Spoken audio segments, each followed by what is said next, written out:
My wife doesn't want you here. She thinks you're pathetic. That's what my brother said the moment I asked why I hadn't been invited to his wedding. I'm Mara Ellison, 38, and in that second, 15 years of my life felt like they exploded. When our mother Ruth died in a car crash, he was 14 and I was 23. I dropped out of school, worked day and night, and kept him in classes, paid for his engineering degree, covered rent, bills, even a loft I bought in his name, a $350,000 Crossroads apartment. I saved $35,000 for a Europe trip because he wouldn't stop talking about it. I gave him everything I could.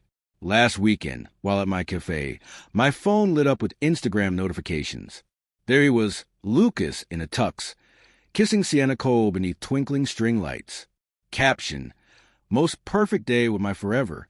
My hands shook. Coffee sloshed against the mug. No warning. No call. Nothing. I called voicemail. Again and again. On the seventh try, a cool, clipped voice picked up. What now? Put my brother on. I said, a tight, sharp laugh. Oh, it's you. Listen, Mara, Lucas is busy. He doesn't need your drama. I didn't even know there was a wedding. Why wasn't I told? Silence. Then cold words. Because we didn't want you there. You hover. You pay to control. It's pathetic. Lucas agrees. He didn't respond. The condo you're unpacking? My money, she said. The Europe fund? Ours now. Consider it a wedding gift. We got sponsors.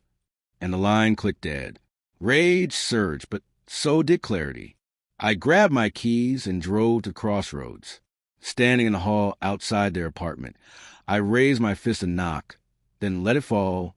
I realized, give them exactly what they demanded. I went in anyway. The elevator doors opened onto the carpeted hallway. I knocked. Sienna appeared, oversized hoodie, phone angled like a shield. Lucas was behind her, tie loosened, exhausted eyes.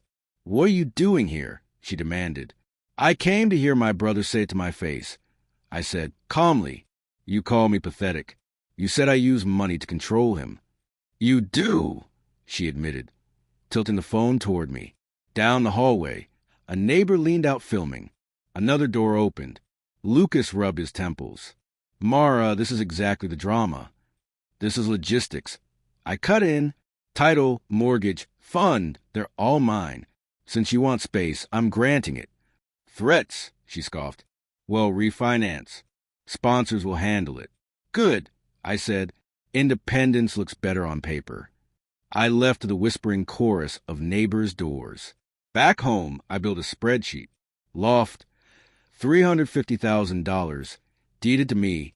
Europe fund, $35,000 mine. Utilities, HOA insurance, rideshare plan, stacked, accounted for, heavy with order. I called my lawyer, Alina Park. Everything's titled to me. If I unwind, do they have claims? No, she said. 529 has penalties for non-education, but it's yours. Real estate deed? Solely yours. Change passwords tonight. I worked methodically. Airline refunds requested, 529 distribution, withholding. Utilities switched, passwords rotated. Shared logins revoked. I texted Lucas a single sentence. You wanted independence. Effective immediately.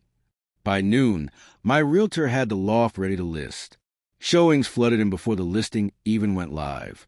By dusk, a cash offer arrived. Quick close, inspection waived. I signed. Clean. Overdue. Done.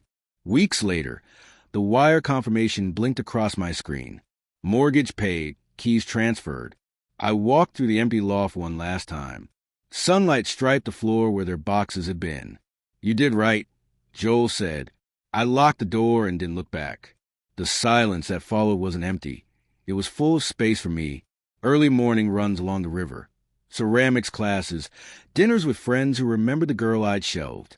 I slept deeply. For months later, an unknown number rang. Sniffling on the line, Lucas asked for my couch. Sponsorships had fizzled. Sienna gone. Car already towed. I thought of neighbors filming, of pathetic, of my signature on every bill that kept him safe. No, I said. You wanted autonomy. Take it. I ended the call and blocked the number before shame could catch me. News traveled. Short marriage debts. Instagram scrubbed the string lights and ring close-ups. I didn't follow, didn't comment. On a bright Saturday, I signed a lease on a smaller apartment nearby. Balcony for Herbs. Desk facing the city I'd never allowed myself to enjoy. Coffee brewed, mug on the sill. Boundaries aren't walls. They're doors you choose when to open. Mine remain closed until respect knocks. I am not pathetic. I am free.